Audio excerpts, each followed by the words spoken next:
Vamos ver o nosso segundo exemplo de vetores.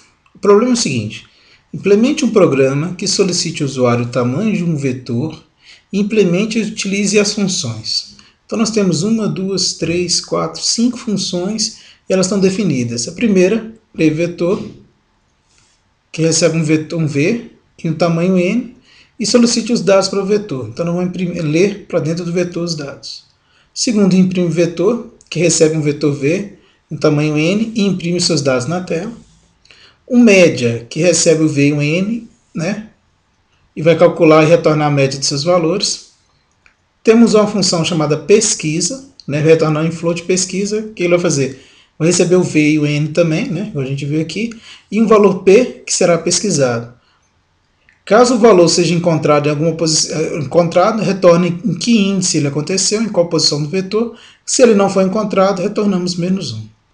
E a última aqui, que é o invert, que recebe o V e o int também, o n também, que vai receber um vetor na ordem, por exemplo, na ordem 1, 2, 3, por exemplo, e na hora que ele terminar, o vetor vai estar invertido. Então, se ele está 1, 2, 3, na hora que terminar, ele vai estar 3, 2, 1 ali, os dados na ordem. Então, a posição V0 vai receber a última, a posição vai receber a penúltima e assim por diante. Tá? Então, vamos começar resolvendo a primeira função, ler vetor. A função ler vetor a gente já viu, né, nos vídeos anteriores como é que ele é feito. Né? Então, void, que não retorna nada, ler vetor, recebe o V vazio e o N, que vai ser exatamente o tamanho. Né? O N é o tamanho desse vetor aqui.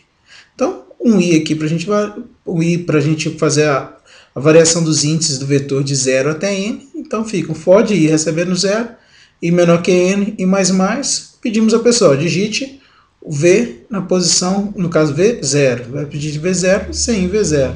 Voltou, V1, V2, V3, até Vn-1 aqui e acabou. Então, é o mesmo código que nós vimos lá nos vídeos anteriores. Próxima função, imprime vetor int v e n. Então, ele é muito parecido com ler vetor.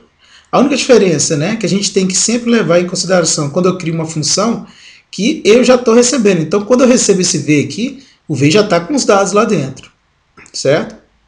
E o N é o tamanho dele. Então, o que eu tenho que fazer é só pegar os dados e mostrar na tela. Então, um I também para variação do valor do índice aqui, né, do V, de I até N-1. Então, I recebe 0, I menor que N, I mais, Cout, V, I, mostra na tela o valor que está lá dentro.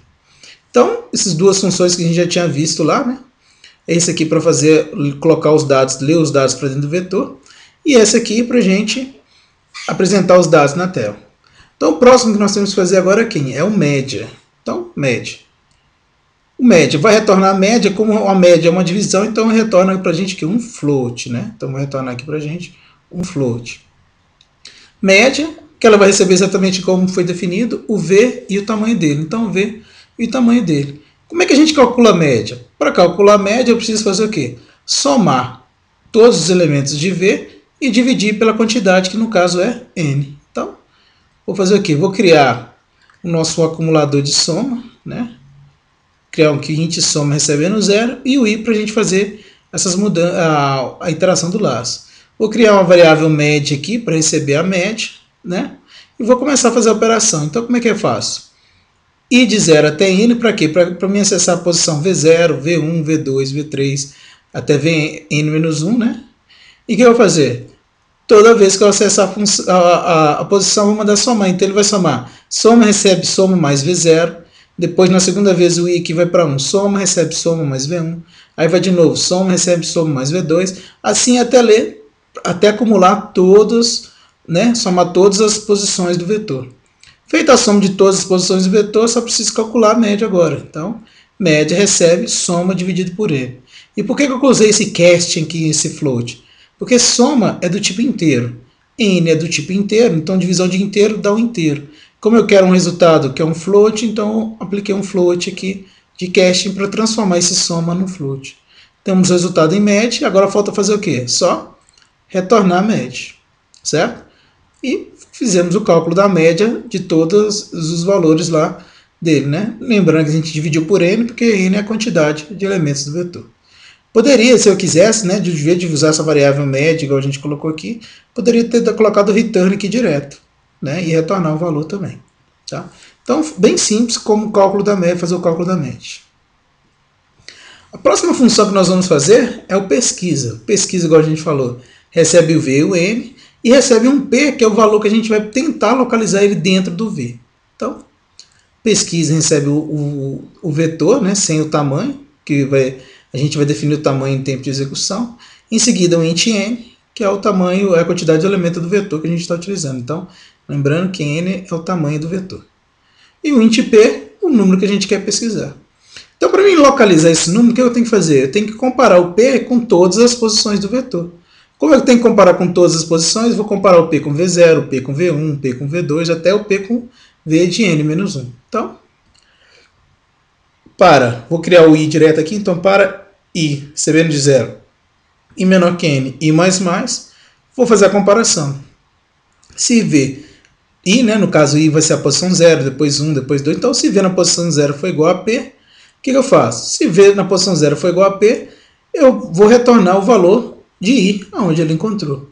Então, o comandinho que a gente usa, que já termina a função na hora que a gente acha, é o return. Então, nesse caso, como é um int, eu posso dar um return para me retornar o valor aqui que eu quero, que é o índice. Então, se eu achei vi foi igual a p, então quer dizer que p está na posição i do vetor. Então, a gente retorna exatamente quem? A posição i do vetor. Então, se, por exemplo, a gente está lá localizando, né, o vetor, eu vou falar com um vetor de duas posições. Então, tem a posição 0 e a posição 1. E eu estou procurando o valor, por exemplo, aqui eu tenho 3 e eu tenho 4 dentro dele. E o P aqui, ele tem exatamente o 4 dentro dele, ele vai olhar o V0, não é? Na hora que ele achar o V4, ele achou. Em qual posição? Ah, achei na posição 1. Esse 1 aqui, para o nosso caso aqui, né? Porque a gente está usando o I para iterar em relação ao vetor, então, nesse caso, o índice onde que achei o 4 é exatamente quem? O 1. Então, retorna o I aqui. Agora, caso ele passe por aqui, se ele encontrar alguém, o return vai parar o pesquisa aqui e vai terminar a função. Agora, se ele passar por todo o for e não achar ninguém, essa linha nunca vai ser atingida. Então, se ele passar por todo o for, chegar aqui no final, aqui, depois daqui, é sinal que o P, nenhum valor de V é igual a P. Então, eu posso simplesmente fazer o quê? Retornar menos 1 no final, encerrando essa pesquisa. Então, essa é a nossa função aqui, pesquisa, realizar a pesquisa lá. E o último que nós temos agora é o quê? Inverte, que eu quero fazer exatamente o quê? Eu quero receber um vetor e modificar os valores dele. Certo? Então, como a gente definiu, a função inverte, int v, int n. Qual que é a ideia? A ideia, por exemplo, é se eu tenho um vetor com 3 posições aqui, por exemplo, com os valores 1, 2 e 3, né? Índice 0, 1 e 2. No final do processo, v vai ter exatamente, né, quais valores? Eu quero que v0 tenha 3, v1 tenha 2 e v2 tenha 1. Então, eu quero que inverta os valores dentro do vetor. Uma das formas de fazer isso, né, se a gente pode fazer, é usando um vetor auxiliar para receber esse valor. Então, vou criar um vetor auxiliar do tamanho de n, né, que é o tamanho do v, né, tamanho de v, um vetor auxiliar, em valor i. Qual que é a ideia? A ideia é copiar para dentro de um valor auxiliar os valores de i de forma invertida. Então, se eu tenho esse v aqui, eu vou criar um aux, né, com 3 posições. A ideia é que eu pegue esse primeiro valor aqui e copie aqui no final. Pegue esse segundo valor aqui e copie aqui. E esse último valor aqui copie exatamente nessa posição aqui. Então, como é que eu posso fazer isso? Vou fazer um for normalmente de 0 até n, né, de 0 até n, no caso se n for, esse caso 3, né, vai vir de 0 até n. E o que eu faço? Aux, que é a minha variável aux aqui, que eu quero receber, vai receber exatamente quem? Então, eu vou fazer uma contazinha. Então, o aux tem que receber o último valor, certo?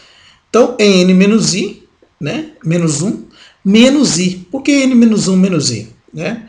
Para a gente entender esse cálculo aqui, por que eu coloquei aux n menos 1 menos i? Porque se a gente for pensar, se n é exatamente 3, certo? Então, o que eu tenho? I vai variar, quais são os valores que I vai variar? I vai ter os valores de 0, 1, e 2, certo? Então, o nosso caso do nosso AUX lá, qual que é o valor que ele vai estar? Vai estar n menos 1 menos i, certo? E o nosso i lá, qual que é a ideia? Por que n menos 1 menos i? Qual que é o último, se um vetor de 3 posições, qual que é a última posição do vetor? É o índice 2. Então é exatamente quem? É n menos 1, que é 3 menos 1, então é 2. E por que eu estou usando esse i? Porque o i inicialmente é 0, então ele vai pegar o 0 e o v, no caso aqui então, o i, o v é 0, o AUX vai ser exatamente quem? 2 menos 1, é 3 menos 1, que é 2, menos i, que é 0. Então vai dar na posição 2. Na segunda vez, quando o i for 1, vai ser exatamente quem? 2 menos 1, que vai ser na posição 1. E por último, quando o i for 2, vai ser o quê? 3 menos 1 dá 2, 2 menos, no caso lá, 2 menos 2 vai dar exatamente quem? 0. Então dessa forma aqui eu consigo colocar invertidos os valores, tá vendo? 0, 2, 1, 1, 2, 0. Que é exatamente o que esse AUX está fazendo aqui. Então o AUX está recebendo a última posição de V. Aí à medida que V vai crescendo, né, vai caminhando aqui na frente do V, a AUX vai voltando aqui nas posições ao contrário. Então na hora que eu terminei esse processo aqui, o que acontece? A AUX vai ter exatamente o V invertido. Então a AUX vai ter quais valores? Vai estar aqui 3, 2 e 1. O que está faltando agora para V ter esses valores? Basta copiar cada informação do AUX para o V de novo, substituindo o valor dele. Então, vou fazer um for de 0 até o final e vou mandar simplesmente copiar. VI recebe AUX VI. Então, dessa forma aqui, eu consegui inverter esse vetor aqui. Beleza? Então, foi bem tranquilo também a nossa função inverte. Então, tendo as funções definidas, né, que a gente viu ali atrás, o que está faltando fazer agora? Criar um main que utilize tudo isso. Então, int main, vou chamar. Então, eu preciso criar um vetor qualquer. Só que nesse caso, como a pessoa vai digitar o valor em tempo de execução, ou então preciso pedir a pessoa para solicitar. Então, criar uma variável n, para ser o tamanho do vetor, o p, para a gente utilizar na pesquisa, e o r, o resultado dessa pesquisa. Tá?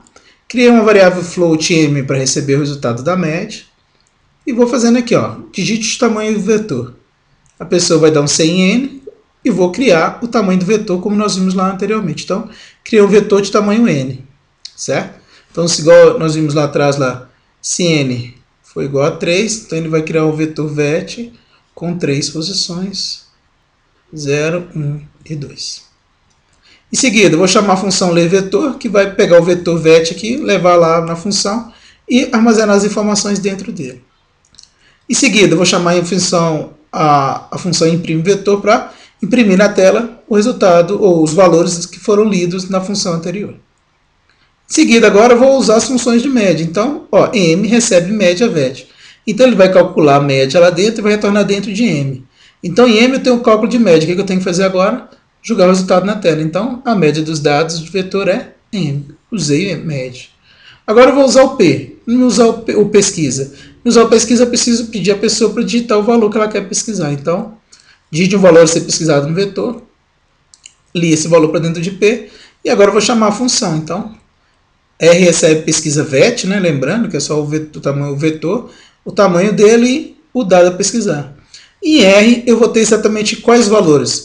Ou uma posição válida de vet, ou menos 1. Então, vou testar exatamente isso. Então, se R for diferente de menos 1, quer dizer que eu encontrei o valor. Então, se alt P, então o valor P pesquisado, né? P foi encontrado na posição R do vetor. Certo? Agora, se não, quer dizer, se o R for igual a menos 1, P não foi encontrado. Então, pega esse valor resultado aqui e faço esse tratamento com ele. E agora, no final, falta o quê? Chamar a função inverte. Então, inverte vet n. Como os valores do vetor foram invertidos agora, eu vou imprimir os dados invertidos. Então, os dados do vetor após ser invertido, chama a função, imprime vetor vet. E retorna o 0 e termina o programa. Então, essa aqui é o main para executar fazer o teste com todas essas funções. Né? Leia o vetor, imprime o vetor e assim por diante. Então, é interessante notar que quando a gente está implementando a função, a gente não está preocupado com o main, a gente está preocupado com o que ela faz. Depois, no main, a gente só utiliza elas de acordo com o que foi definido para eles. Tá? Então, a seguir aqui, vamos ver a execução desse código com todas essas funções aqui.